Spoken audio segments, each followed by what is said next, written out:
certain relief pitchers, certain relief pitchers that they use when they're ahead and certain relief pitchers when they're losing. Um, for college coaches, it's much more of a dilemma. It's especially a dilemma on Friday because, do you use your top relief arms if you're behind on Friday? Um, because if you never come back and tie the game or take the lead, and you use up your best arms just to keep the game close, that you may end up losing, and now you put yourself at a disadvantage in a game that you potentially could win the next day or the day after that. Is that the most prudent route to take? And there's been plenty of times when I've taken that route, believe me. A lot of times it's because you have such a good offensive team that you believe that you can overcome the deficit, or because the other team's pitcher is the kind of pitcher that you think you can get to, or the conditions are such, the wind's galing out and you feel like you can eventually score enough runs, or your team's really swinging the bats in a very confident and hot way. But the other night on Friday night, the wind was galing in. I didn't think, we were going to be able to get a guy on and boom, blast a 2-run homer, because it just seemed like it was going to be impossible to hit a home run that night. And, so I didn't want to go to our pen and use our top guys. And, so I tried to get a little extra out of, Jaden. I probably left him in, probably 2 batters too long. Maybe I shouldn't have sent him out there for the 8th inning at all. He was at 85 pitches after 7 innings. I thought he still had it. I didn't think I was putting him in any kind of danger physically, and I thought he was still throwing the ball well. The first batter got a fairly legitimate hit. The second batter on a 3-2 pitch just kind of stuck his bat out and hit a weak ground ball, through the hole between the shortstop and third baseman. I probably could have taken him out right there, but I thought, if he could get this guy and also face Hancock, who I thought was their one power threat, and plus the wind, if there was going to be a ball hit out, was going to have to be right fielder to the line, which is what Skinner had done earlier in the game. And I really wanted Jaden to face Hancock if we could have that happen. Well, then the kid hits a bloop single, and so I have him face Hancock. He gets Hancock to pop up. So then I bring in McHale, and McHale does his job really through a first pitch strike, and the catcher ambushed it and, hit a ground ball that found a hole. If the ball's 20 feet more to this side, it's a double play ball. But, in baseball, sometimes they find the holes, sometimes they're right at people. And it found a hole, and it was a 2-run single. And, all of a sudden we're down by 4. But McHale, I thought, threw the ball good after that. It was probably his best curveball he's had all year. And, I thought he did okay. And, the next night I thought we brought in Kaminer, and he got the left-hander out. Will Helmers, he walked the leadoff batter. Outside of that, I thought he threw the ball good. He got a big strikeout. He had a bad luck when the runner moved to third base on a ball in the dirt and then scored, on an infield hit. And then, of course, yesterday, I thought our bullpen was terrific with Ty Floyd and Fontenot. So, if we're limited to the guys, the first 4 or 5 guys, I feel really good about our bullpen. You just got to be in the game and have a chance to win to be able to use those guys. It's back to me. Paul, this will, of course, if y'all are able to get the game in tomorrow, be the first time y'all played Tulane since 2018. So does this mean that the home and home is coming back? Or is it still kind of up in the air what might happen moving forward after this year? Well, we have agreed to play home and away, but alternate years. So we're only playing 1 game a year, and we just alternate the sites each year. So our home game got canceled last year. So this year we're going to play there. And if the game gets canceled, the next year we'd be back at our place in 22. So, but we're going to still keep our fingers crossed and hope that we can get this game in.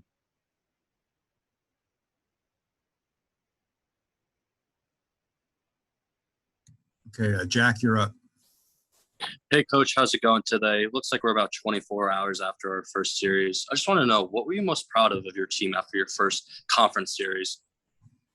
Well, obviously, there's a big difference between going 0-3 and 1-2. I know everybody's disappointed that we didn't win the series. All of us are, the players, the coaches, certainly the fans are. But when you're 0-2 and staring at a possibility of losing all three, winning that final game is very critical. The big difference between going 0-3 and 1-2. So, when you go home on Saturday night and you've scored 1 run in 2 games against a extremely strong pitching staff, and you're facing a guy throwing 96 miles an hour the next day, you don't have to use a lot of imagination to think the worst thing that could happen. And our guys came out and competed really hard. I was so proud of AJ Labus for giving his team a chance to win. And then, we scratched for a couple runs there in the first inning. It wasn't anything to, to write a book about. We didn't even get a hit in the first inning, but we showed a good eye and drew a couple walks. And Dylan Cruz with 2 strikes put a ball in play to be able to advance the runners. Their pitcher threw a wild pitch to allow a run to score, but then Gavin Dugas, which we didn't do the day before, put a ball in play. He put a ball in play and scored the runner from third base. So situational hitting there got us a second run. So we gave up the lead. The score got tied, but then I thought Gavin Dugas came through with just a huge home run for us, as important a home run as we've hit all year, and we've hit several home runs, as you know. And then what I was really proud of too was, Trey Morgan, who's been struggling, came through with a really big RBI hit, hustled it into a double. Then Brody Drost, who had been having a really tough day, got 2 strikes on him and then hit the big home run. Later on, we got a big 2-run double from Jordan Thompson. The bullpen was terrific. I mean, there were a lot of things to be proud about yesterday and a lot of things to build upon. And I know I use a lot of cliches, but these were just 3 games out of 30.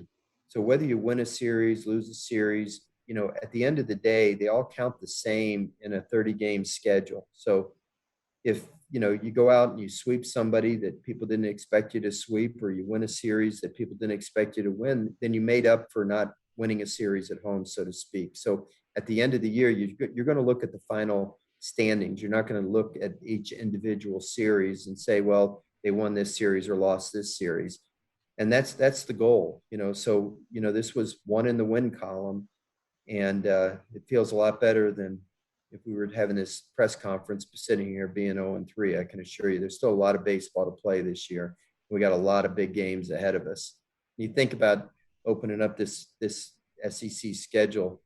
What was Tennessee ranked 13th going in? I mean, Mississippi State was ranked 13th going into yesterday. No, I mean, third or second. Next week, we play Tennessee, who I think is ranked 11th today in the poll. And then we play Vanderbilt, who's ranked number 1 in the poll. I mean, you think about this league, there's no time to feel sorry for yourself. It's a very unforgiving league. So all you can do is pick yourself up off the ground and get ready for tomorrow. And that's the way you got to approach it. If you want to sit around and feel sorry for yourself, you're gonna be in for a tough time. So I was really proud of our guys that they got up off the ground after losing 2 in a row and came back and played a good solid game. I thought they played really good baseball all weekend. We just didn't hit enough in the first 2 games. It's really that simple. We made a couple little mistakes here and there that in a low scoring type ball game can make the difference between winning and losing. Back to Glenn. Hey, Coach. Yeah. Hey, Coach, you mentioned the lineup. We know you've been tinkering a lot with that this year, but this was, kind of the first time we got to see Morgan in that leadoff spot and Cruz in that 3-hole. I'm just, curious for your initial impressions of just kind of the new look. And also just, was the Cade Beloso thing just kind of a day off for him, just a chance to regroup? Do you expect him to be back very soon? Yeah, well, Cade, there's no secret that Cade's been struggling. And, I've stuck with him. I've stuck with him through hell and high water, all year, and he's really been struggling. And he's a veteran guy and a great competitor, and he's been a great hitter. His freshman year, he had 11 home runs, but I just felt that after Saturday night, he was in such a rut that he just wasn't ready to give us anything on Sunday. And I thought maybe Brody could give us a spark, and he certainly did with the 2-run homer. But I actually just came in from the field. I met with Cade this morning, and we just had a little private session with him on the field, made some adjustments with him, with his mechanics, and he just had the best batting practice he's had in several months, really. I'm not giving up on Cade Beloso, I can assure you of that. And the kid is a great competitor, and I know what he's capable of doing. We went back and looked at a lot of video from his freshman year and compared it to the video of this year. And really there were several things that jumped out to me. And, I took a lot of initiative in showing these things to he and Eddie, and we worked on it as a group, and try to make those adjustments. Now, batting practice is certainly different than being in there and facing 93 miles an hour. But I just feel that we're on to something, and that Cade feels better about himself today than he did a couple days ago. And, I'm not sure what the lineup will be like our next game, but I can assure you I'm not giving up on Cade Beloso. And I don't think we can win a championship, to be honest with you, without Cade Beloso being a major factor in it. So, let's hope that he turns it around for the Tigers and for himself.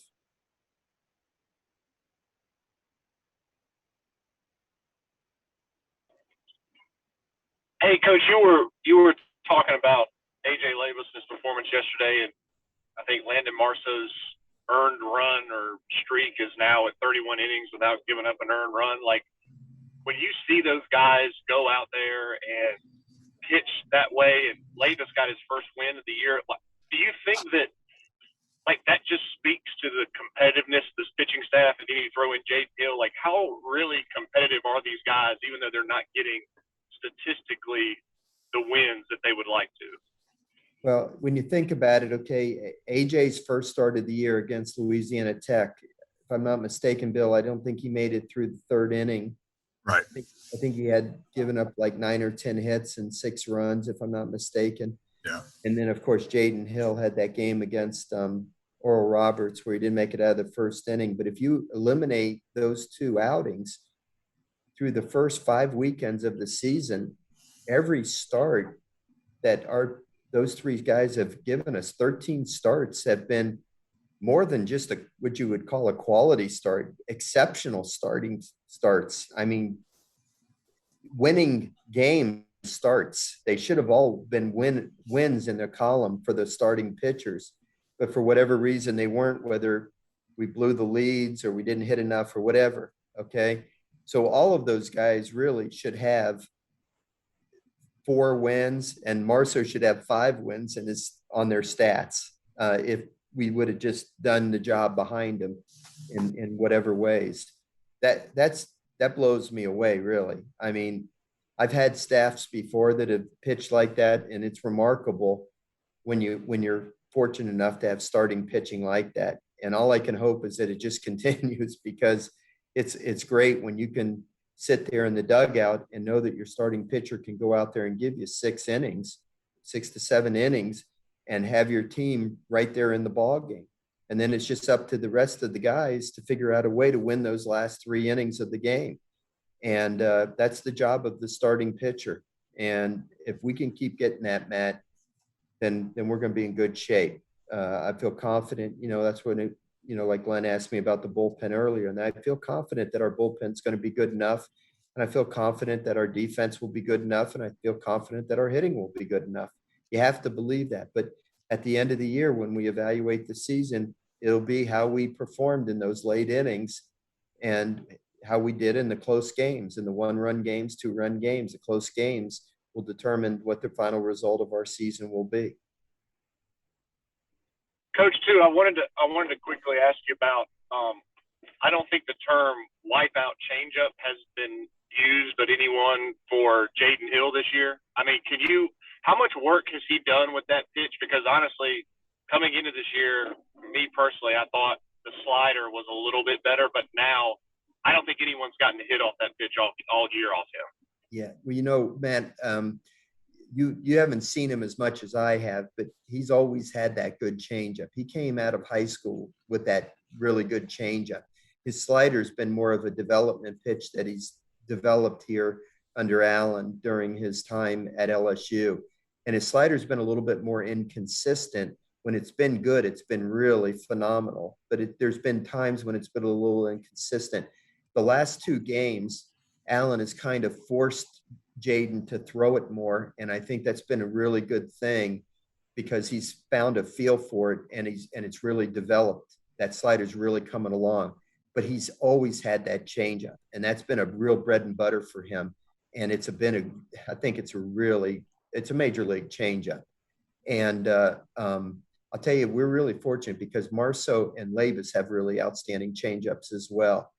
And that's what I think makes all three of them good starting pitchers, great starting pitchers, is the fact that they can all throw 3 pitches at any time for strikes, and they're all plus pitches. I wouldn't say Labus's fastball necessarily is a plus pitch. It's 89, 90 miles an hour, but because he can throw his slider and his changeup whenever he wants to, he can sneak that fastball in on people. Whereas Marceau's fastball is not as hard as Hill's, but it's got such great movement and he's got such great command of it. Jaden's is harder than everybody else's, probably doesn't have quite the movement, but all of them have those 3 pitches. And I think that's what makes them all really competitive guys. And the one outing that Jaden had bad, I think that we probably tried to use his fastball too much and not mix his pitches as well, which you have a tendency to do when a guy throws so hard. You want to try to just force people to hit his fastball. And when you do that, they're gearing up for that fastball. They hear about him, top prospect, he throws 96 miles an hour. Guys come out of the dugout saying, I'm going to hit that fastball. And when you just keep trying to throw it by him, sometimes they can hit it. And I think these last 2 outings, Allen has really adapted and started throwing the other pitches right out of the gate. He started calling the game like you would call it for Marceau or Labus. And I think that's helped Jaden Hill a lot.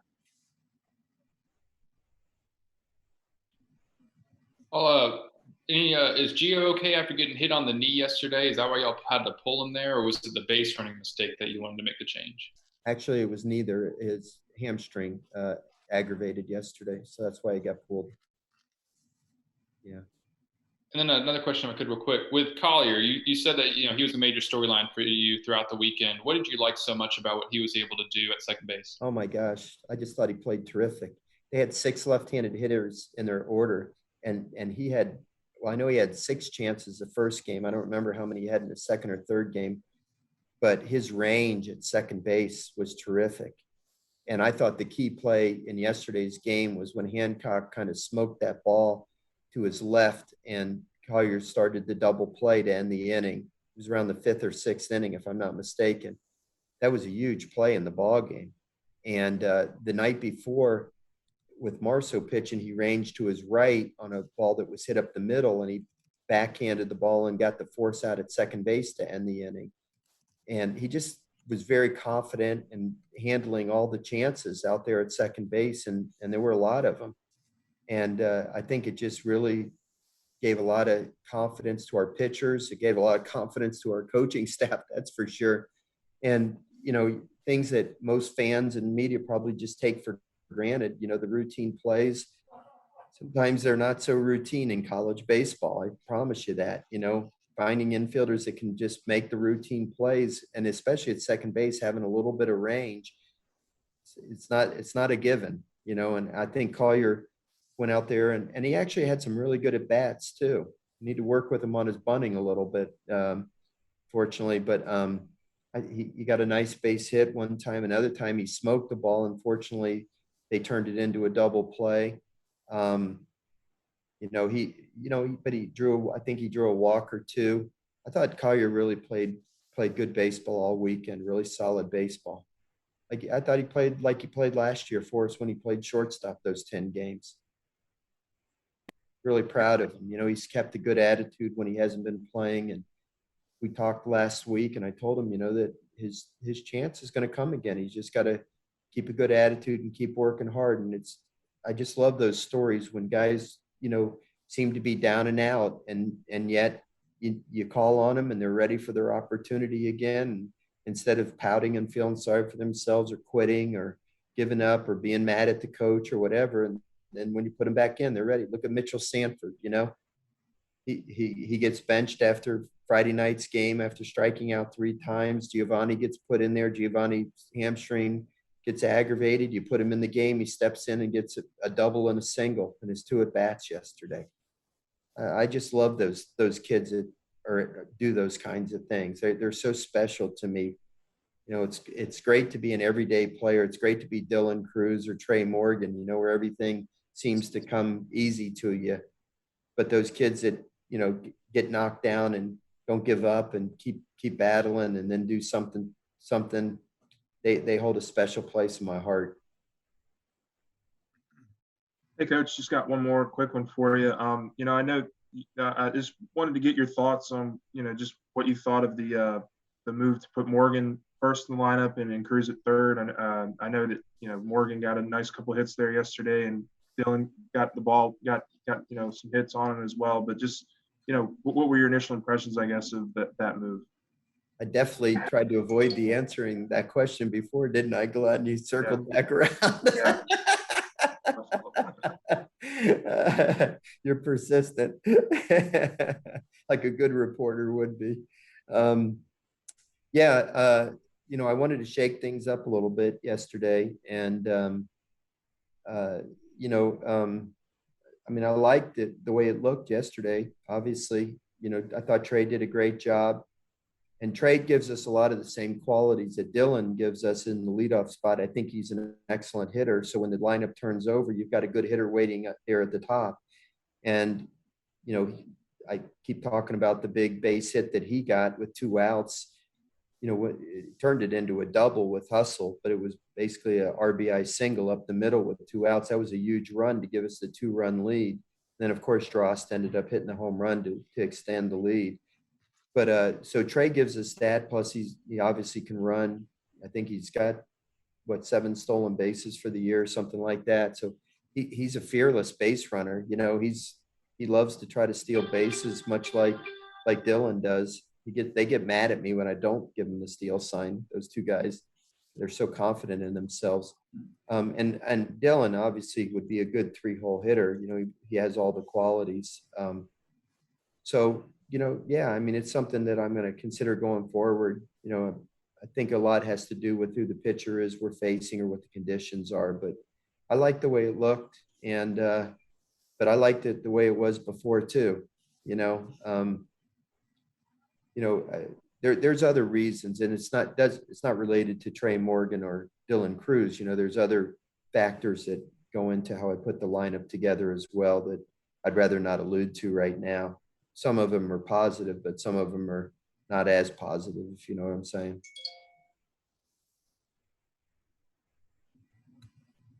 Anybody else? Where you heading, Matt? One more. Yeah, sure. Well, I was just curious, what did Collier need to do to kind of get himself into this position? Was there something that he was like, why did it kind of take a little bit for him to get that opportunity? Collier is a better game player than he is a practice player, which is the way you would rather have it as a coach. Okay. But when you watch him in practice and he's not, not fielding balls consistently, or he's making errant throws, or he's not, swinging good in batting practice, it makes you hesitant to put him into the game, but then you put him in the game and all of a sudden he takes his game to a different level. The more you're around him, you start to realize that's the way that he is. He did it last year. He wasn't good in practice, and then you play him in the games and he plays pretty well. And then he comes back this year, and during the fall, he had a very poor fall, but then in the Purple Gold World Series, he played really well. and then you start the spring and you're thinking he's going to be a starting player, and he doesn't play well in the preseason games. And then you put him in the games and you see what he does. So you're starting to think there's a trend there, but you don't learn, you have to learn this about players. But he did have a good week of practice before I put him in. You know, we had some sim at bats, and he actually swung the bat really well against some pitchers that we wanted to get some work. And he was really bearing down in the field and looked good in the field. And it's no secret that we were struggling a little bit with our defense at second base. And I figured, you know, that athletically he brought a little bit more to the table from a range standpoint. And, you know, I thought it was worth a chance. You know, I almost played him against Southeastern Louisiana on Tuesday, but the wind was blowing out. I almost actually played him on the Sunday game against UTSA, and Eddie talked me out of it because the wind was blowing out, and we played Zach instead, and Zach ended up hitting a home run and getting 4 hits. And Eddie was right. And then I was going to play Collier on Tuesday against Southeastern, and Eddie talked me out of it again because the wind was blowing out. But this time Zach didn't hit a home run and had a rough night offensively. So now I was concerned that I'm playing Collier against Mississippi State without giving him a non-conference game to kind of get his feet wet. But I figured, you know, the experience he had last year was enough, and I threw him in there anyway, and he just answered the bell. I thought he played great all weekend. If you guys don't mind, I'm going to run out to the field. We got a couple of pitchers that are rehabbing, and they're going to do a little sim game today, so I want to see how they're doing. Everybody got enough? Okay. Thank you all for your time. Thank you, Coach.